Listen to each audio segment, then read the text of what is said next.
Hey guys, this is Bobby with NoFizz Charlotte, and I'm sitting here with Dr. Rod Redelsberger of Carolina's Internal Medicine.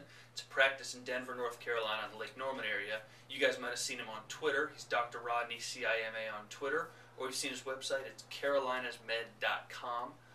Either way, we'll link that stuff up when we put the video on the web. But Dr. Rod, thank you very much for taking the time to talk with us today. Oh, you're very welcome. Thanks for having me. I want to be able to do a couple of things today, and I appreciate you taking the time to spend with us and talk about a few things that are very important to me and very important to my patients, and that's water specifically. And it seems very simple. It seems very obvious, but what NoFizz Charlotte brings to our community is the enlightenment of water and the importance of it, and how we should be drinking more water as opposed to other things that are not quite as healthy for us. Many things like sodas, sugars, high caffeine drinks, even drinks that should give us more energy but really doesn't give us sustained energy, really isn't that good for us. And so as we move into the future and as we look to things that our practice does, such as preventative medicine, here at Carolina's Internal Medicine Associates, we have a number of doctors here. We also have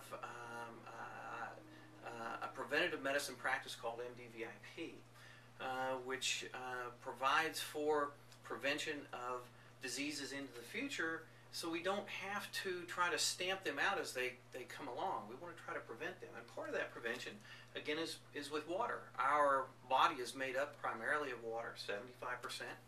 Our musculature is 75%, our bloodstream is about 83%, and most importantly, our brain is made up of about 90% water.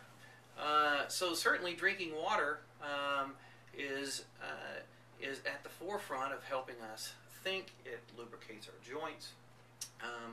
It helps cleanse our body. It helps remove toxins from our body.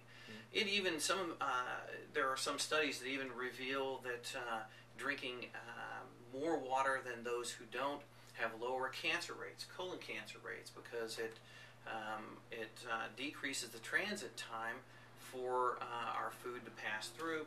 It increases our water. It decreases bladder cancers, which are also very important.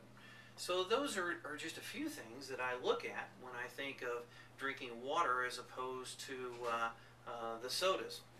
And those are something that I try to teach our patients that are also very, very important. So it does seem that water is a pretty basic thing, an obvious common sense thing that we should be doing every day. But it's unfortunate that we just don't, as Americans, follow those guidelines that we know are really good for us. And you kind of hit the nail on the head with some of these benefits. Talk to a little bit. We have people every week who are taking our challenge, drinking more water, avoiding soda. When you have a patient or you have somebody who drinks a lot of soda, what do you tell them as far as giving that up and drinking more water? What are some tips? Well, certainly we know that people who drink excessive sodas are more likely to have diabetes. And those patients that have diabetes, it is still a struggle sometimes to give up the sodas. And if they could just replace that with water, what they'll find is that their diabetes is better controlled, that their A1Cs that we look at closely here in the office tend to come down. And in general, they feel better. They are sharper. And so not only does it help us control disease states such as diabetes, it really helps us prevent things as well. And tell us a little bit about your practice, because you have some interesting stuff going on. We're in a kind of a corner of the office, but it's busy everywhere else. We found the one quiet place. Sure. Tell us about some things that are going on here, because you got some cool stuff. We have a split practice. It's a little different than most. I've been in traditional medicine here with an internal medicine practice in Denver, North Carolina, for about 7 years, and it became very busy, and it was very difficult to get in to see me. Sometimes it was 2 weeks or more in order to get in, and then when I had that time to see the patients, it was oftentimes very limited.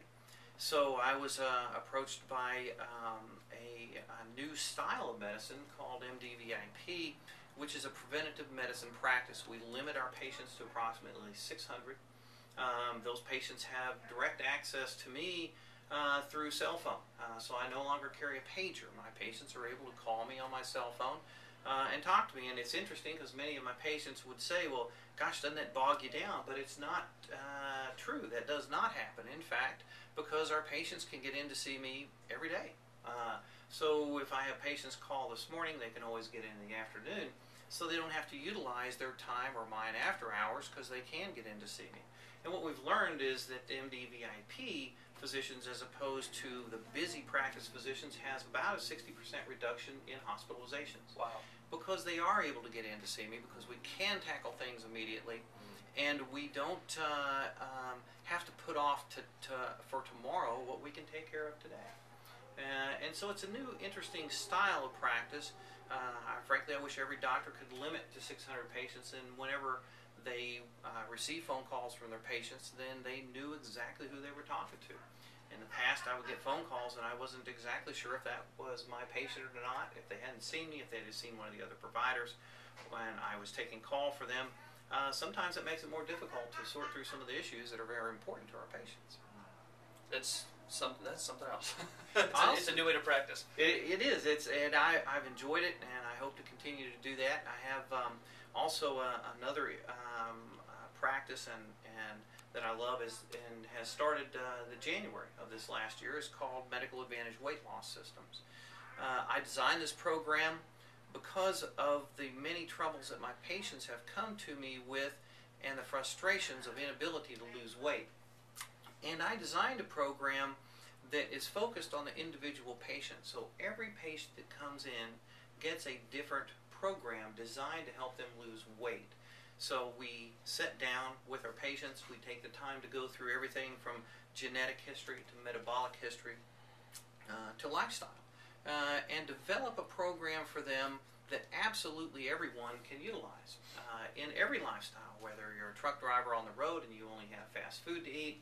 I have lists of things from each of these fast food places that are really very healthy, and believe it or not, there are many healthy fast food places that you wouldn't think of, that there are things in each one of these establishments that are healthy, despite some of the greasy hamburgers that most of them portray. There are actually healthy salads and things there that they can eat. So we do develop a program for each individual patient that each one can follow and not only lose the weight, and we've been very, very successful with our weight loss program, but also then develop a program that allows them to continue to lose weight and hold on to their weight loss and not gain it back. It's been quite successful for us. Yeah. That's a big one, guys. If you came to the NoFizz celebration, Dr. Redelsberger was a sponsor. He's on your t-shirts. His information is in your packets. If not, he's on our website. You can go check him out at carolinasmed.com or follow him on Twitter and Facebook and everything else that these guys are on. Dr. Redelsberger, thank you very much. Thank you for very the video. much. Appreciate it. We will see you guys next week. We've got some more stories coming up from people who've taken the challenge and their experiences being relayed through video. We'll catch you guys there. Thanks a lot for tuning in. Thank you.